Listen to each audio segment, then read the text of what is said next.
Indonesia memiliki keragaman geografis, topografi, dan juga kesuburan.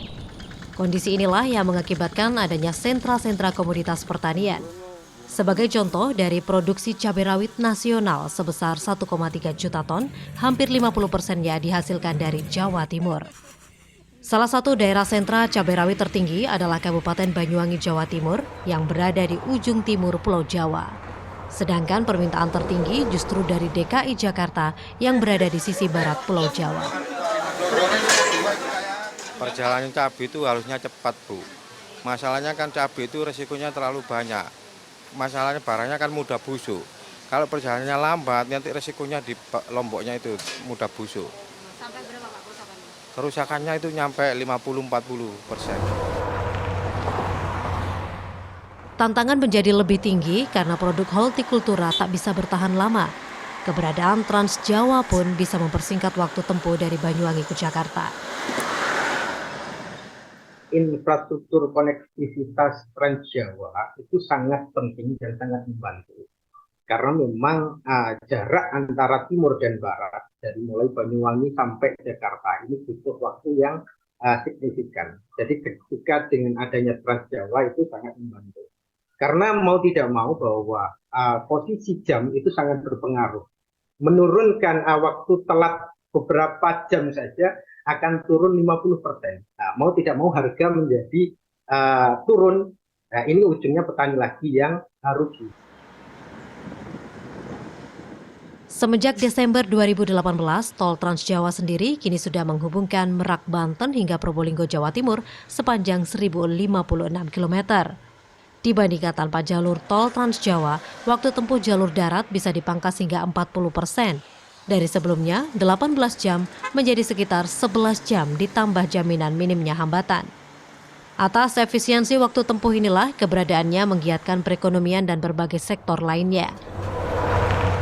Pakai perjalanan darat karena sambil berjalan kemana bisa berhenti gitu ya. Nah itu adalah jadi ada kantong-kantong wisata juga, lebih ke kuliner atau wisata karena ternyata wisata juga banyak banget kan yang kemudian setiap provinsi itu mulai menemukan wisata-wisata yang ini bisa dijual seperti itu. Jadi memang dengan accessibility ini akan generate demand bukan cuma buat kantong industri yang memang sebagai generate pertumbuhan ekonomi, tapi juga sebagai wisata.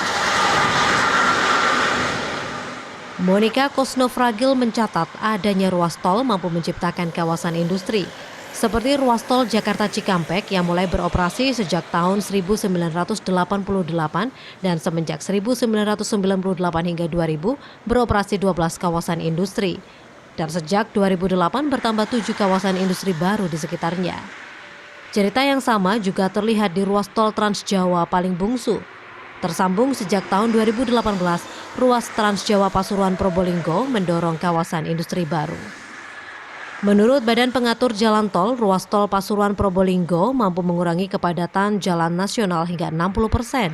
Selain itu juga bisa menjadi akses alternatif jalur wisata kawasan strategis pariwisata nasional atau KSPN Bromo Tengger Semeru. Dan di awal Februari 2023, ruas pamungkas tol Trans Jawa kembali dikerjakan, yakni ruas Probolinggo Banyuwangi sepanjang 175 km. Terdapat 2 tahap pembangunan, di mana tahap pertama ditargetkan rampung akhir tahun 2024.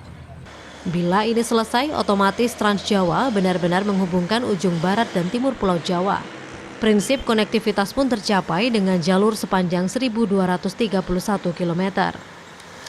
Ke depan, tol Trans Jawa juga harus bersiap menangkap tantangan peningkatan arus barang dan orang.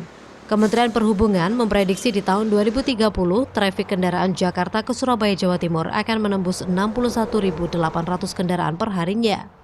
Kondisi ini naik 50% dari tahun 2016 sebesar 40.866 kendaraan per hari.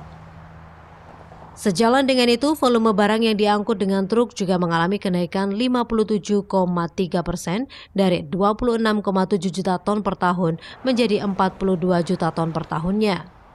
Tantangan pun semakin bertambah di mana angkutan barang sangat mengandalkan angkutan jalan raya dengan persentase 90,4%, laut 7%, dan kereta api 2,6%. Dengan kondisi ini, kelancaran infrastruktur penghubung Pulau Jawa dari ujung barat ke timur seperti Trans Jawa bisa mengurangi bottleneck logistik di darat.